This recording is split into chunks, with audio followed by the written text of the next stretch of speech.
Regarding the question of how a Muslim should approach a scholar for a question, then the scholars of Islam discuss the adab, the mannerisms of the mustafti, the questioner with the mufti, the one that is being asked and a fatwa is being sought from. And generally speaking, it's a relationship that should signify respect, because what you are seeking is an Islamic ruling that is with this scholar. And so you showing respect to this individual and approaching him in a manner that is suitable to that is an indication of your respect of Allah subhanahu wa ta'ala and the rulings of Allah subhanahu wa ta'ala that these scholars and these individuals that you are raising this question to carry. بَلْ هُوَ آيَاتٌ بَيِّنَاتٌ فِي صُدُورِ الَّذِينَ أُوتُوا الْعِلْمِ. And so that relationship, or the way you ask that question, should signify respect. Just for the sake of mentioning an example of that which is discussed in the books of Usul and how we should approach asking a scholar, from the things that are said is that you shouldn't ask a scholar in times that are not appropriate and not suitable, such as when you can quite visibly see that he might be angry, for example, or sad, or anything else that may cloud his judgment.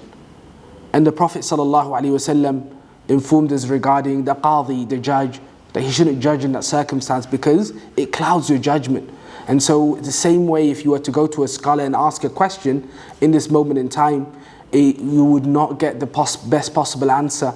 And so from the things that is mentioned in the books is that you refrain from asking in this sort of circumstance. So if you see the person that you want to raise a question to in that sort of situation that might cloud his judgment. As for the second part of the question, which is, are you allowed to, as a questioner, ask for the evidence behind a question that you want to ask? So you've been given an answer. Are you then allowed to turn around and say, what is the evidence to support this? The scholars of Islam have two views regarding that. The first view is that, no, that this is not befitting, no la yanbaghi, that you ask the evidence behind the answer of a scholar, because it shows that you don't have a trust. You don't trust this individual that you've asked this question to. And so it's as if you are saying that I don't really trust you, I'm just asking, and so now I want the evidence so that I can actually feel assured.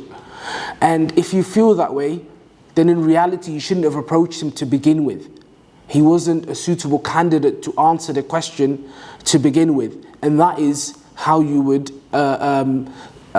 view that circumstance of not feeling assured with regards to this individual that you've raised this question to. The second issue that stems from this as well is, it relates to a topic which is هل يفهم المستفتي الدليل أو وجه الاستدلال, which is that if the scholar was to talk to you through the evidence of what your circumstance is regarding, would you understand the evidence? Do you understand the authenticity and everything else that plays that huge role in evidences in Islam? Do you have an understanding in that? Do you understand how the evidence shows this ruling that the scholar or the individual that you've raised this question to, how he understood it and how he deduces ruling from that?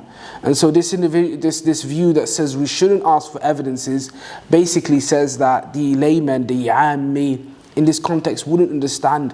So there is no point in him having this discussion regarding what the proof to support this view, or how this view or how this evidence shows the view that this scholar took to begin with. But this is a conversation that doesn't suit his level.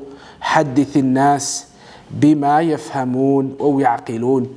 Tell the people and inform them regarding things that they can understand and they can absorb, and in reality this isn't suitable to him.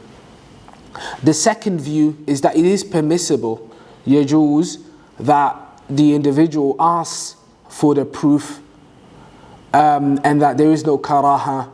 This is not something that is disliked or not befitting for the mustafti, which is the individual that's asking the question, to do.